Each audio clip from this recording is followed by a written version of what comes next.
Hello, all. How you doing? I want to sit there and say welcome back again to Holy Week, and I hope for all those our Jewish friends. Today's the first day of Passover. I'd like to wish them a happy Passover, and let's get on to it. Because yesterday we talked a little bit about mankind and some of the ways that we can get to know God a little bit. You have to recognize a little bit about ourselves to actually allow some good prayer and talking to be going on both ways. So, and today I'd like to talk a little bit about ways of knowing God Himself. Now, we all live in the physical realm. Everything is to some extent applicable to the senses. We can touch it, we can taste it, measure it, etc. We can very easily come to believe that these senses are really all that's worthy of being able to trust. And now, a big push for the last 400 years or so has been the knowledge and testing of these physical realities. And this so called Enlightenment period has brought us an amazing amount of technological advances, which allow me to record this message and even to bring it to you. So, these things that could not have happened as little as 15 years ago. I mean, the technology was here, but the ability to make that connection was not. So, much good has come from scientific study, and we learned a great deal. But it seems to me the more we learn, the more we tend to learn about God as well. Now, perhaps the best we can do is see God, more reflections of God. But as we learn more and more about the universe and our own world, we have to recognize that there was a plan to put all this together. Space is immense.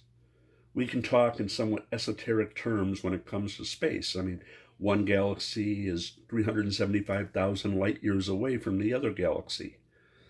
I don't think we get exactly how big this is. Now, light travels at roughly 186,000 miles a second. Now, that means that that light will go around the Earth 7.5 times in 1 second. So, if we take that to the next level into like a light minute, so 60 times as much, it goes around the Earth 450 times, or about 11.16 million miles. See, and this means that it takes about 8.2 seconds or so from the light of the sun to get to Earth. Not too far, not too close. As Goldilocks said, it's just right. And we are just at a light minute.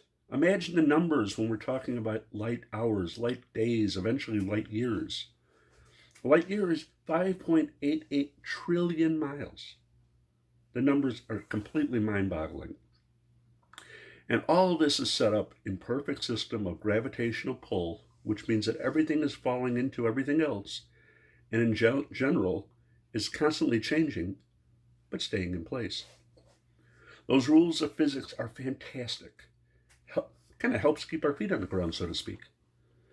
So, there's this great order, and as we look around, be it a butterfly, a supernova, birth of a new galaxy, there is absolute beauty.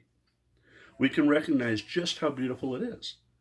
We are made for the beautiful, and we are made to be able to recognize it. We can recognize the repugnant as well. And when we see that, we instinctively try to stay away. Our natural instincts are to be with the beautiful.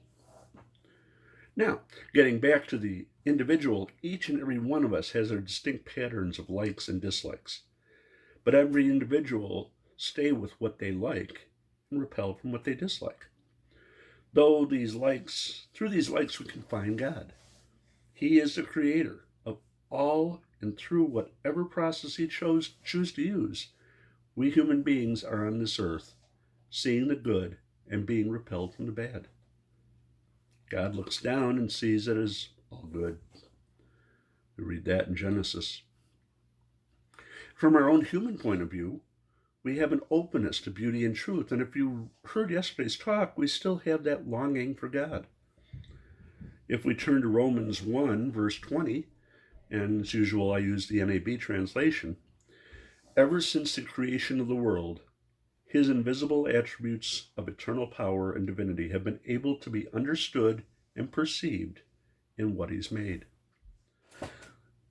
And we are one of his creations. So at the base of all the thoughts and proofs of the existence of God, be it the argument of the prime mover or any of the philosophical or cosmological proofs of God, we by our own knowledge can know that God exists and is with us through our entire lives. Without this capacity to know with certainty the existence of God, we would not be able to welcome God's revelation.